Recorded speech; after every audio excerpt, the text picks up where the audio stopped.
নমস্কার বন্ধুরা, কেমন আছেন? রিয়েল টেস্ট অফ বেঙ্গলিতে আপনাদের সবাইকে জানাই সাদর আহ্বান। চলে আসুন আমার রান্নাঘরে।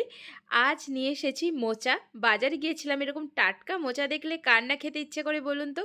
আজকাল তো সেইভাবে আর শহর বাজারে মোচা বলুন, থোর বলুন, সেইভাবে তো আর আসে না। গ্রামের দিকে যতটা পেতাম এখন তো সত্যিই আর পায় না। দেখুন, এই যে মোচাটা কথা বলতে বলতে চলুন ছাড়িয়ে নিই।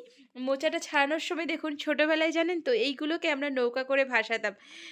সব বন্ধু বান্ধবরা মিলে এই নৌকাগুলোকে জলে ভাসিয়ে দিতাম, আর কার কত দূর যায় সেই দিকে একদম স্থির দৃষ্টি থাকতো। কিন্তু দেখুন, মোচাগুলো ছাড়িয়ে নিয়েছি। আজ আর ছাড়ানোটা দেখাবো না আপনাদেরকে, বলে দিই শুধু ভেতর দেখবেন একটা সাদা অংশ থাকে ওটা, আর একটা শক্ত অংশ থাকে ওটাকে বাদ দিয়ে কেটে নিতে হবে। দেখুন এইভাবে কুচি কুচি করে নিয়েছি, আর একটু আলুও কেটে নিয়েছি। আজ বানাচ্ছি মোচা দিয়ে একটা রেসিপি, চলুন সঙ্গে থাকুন বন্ধুরা। দেখুন, ভালো করে ধুয়ে নেবেন। এরপর কড়াই বসিয়ে তাতে জল দিয়ে মোচাটা দিয়ে দিলাম, আর তাতে একটু আলু কেটে রেখেছিলাম মিডিয়াম সাইজের, দুটো ছোট আলু কেটেছি।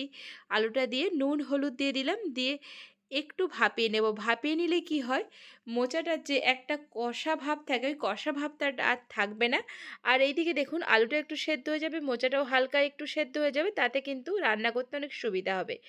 দেখুন এইদিকে দিলাম মিক্সির জারে আদা জিরে, গোটা জিরে দিয়েছি 2 চামচ মতো, আর দিলাম একটু নারকেল দিয়েছি, আর তাতে ঝাল বুঝে কাঁচা লঙ্কা দেবেন। এই লঙ্কাগুলো কিন্তু ভীষণ ঝাল, তাই আমি 3টে দিয়েছি, দিয়ে মিহি পেস্ট করে নিলাম।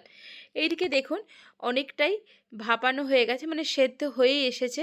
মানে ধরুন প্রায় 50% সেদ্ধ হয়ে গেলেই নামিয়ে জলটা ঝরিয়ে রাখুন। এইদিকে কড়াইতে সর্ষের তেলেই রান্না করব। সর্ষের তেল দিয়ে তাতে শুকনো লঙ্কা, তেজপাতা, গোটা গরম মশলার ফোড়ন দিয়ে দিলাম। দিয়ে ফোড়নটা একটু ভাজা হলেই তাতে নর্মাল যে বাদাম, ওই বাদামটাই দিয়েছি। একটু বাদামটা ভাজা হলে পেস্ট করে রাখা মশলাটা দিয়ে ভালো করে মশলাটা কষাতে থাকুন। দেখুন বন্ধুরা, মশলা কষানোর সময় যদি মনে হয় যে নিচে লেগে যাচ্ছে, সেক্ষেত্রে ওই মিক্সি দেওয়া জল কিংবা অল্প একটু জল দিয়ে দিয়ে মশলাটা কষাবেন। আর এইদিকে দেখুন মিডিয়াম সাইজের টমেটো দুটো দিয়ে দিয়েছি, দিয়ে ভালো করে দেখুন টমেটোটা দিয়ে মশলার সাথে কষিয়ে নেব। টমেটো যখন দেখবেন একটু হালকা গলে আসছে, এবার মশলাগুলো দেব। দিয়ে দিলাম হলুদ গুঁড়ো, পরিমাণ মতো দেবেন। কাশ্মীরি লঙ্কার গুঁড়ো কালারের জন্য দিলাম, আর পরিমাণ মতো নুন দিলাম। দিয়ে ভালো করে কষিয়ে নিয়ে অল্প একটু জল দিয়েছি। দেখুন তেল ছাড়া পর্যন্ত কিন্তু মশলাটা ভালো করে কষিয়ে নিতে হবে। দেখেছেন তেল একদম উপরে কিন্তু ভেসে উঠেছে। আর কিছু না, চলুন এরপর ওই জল ঝরিয়ে রাখা আলু আর মোচাটা দিয়ে দেব এই মশলার উপর। দেখুন বন্ধুরা, দিয়ে ভালো করে কিন্তু একটু নাড়াচাড়া করে নিতে হবে।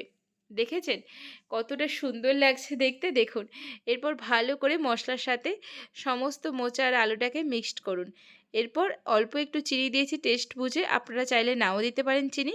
আর কিছু না, নামানোর আগে একটু দেব ঘি, তার আগে একটু জল দিয়ে হালকা করে বসিয়ে রাখলাম আঁচে, যাতে একদম সুন্দরভাবে সমস্তটা সেদ্ধ হয়ে একদম মাখো মাখো হয়ে যায়।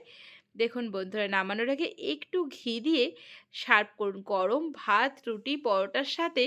এই মোচার রেসিপিটা কি বলবো বন্ধুরা, নিরামিষের দিনে বলুন আর আমিষের দিনে জাস্ট বানান, এত টেস্টি লাগে বলার নয়। একবার বানিয়ে দেখুন। এই মোচার রেসিপিটা কিন্তু আপনারা চাইলে চিংড়ি মাছ দিয়েও বানাতে পারেন, ভীষণ ভালো খেতে হয়। চলুন আজকের মতো বিদায়, টাটা। কেমন লাগলো জানাতে ভুলবেন না।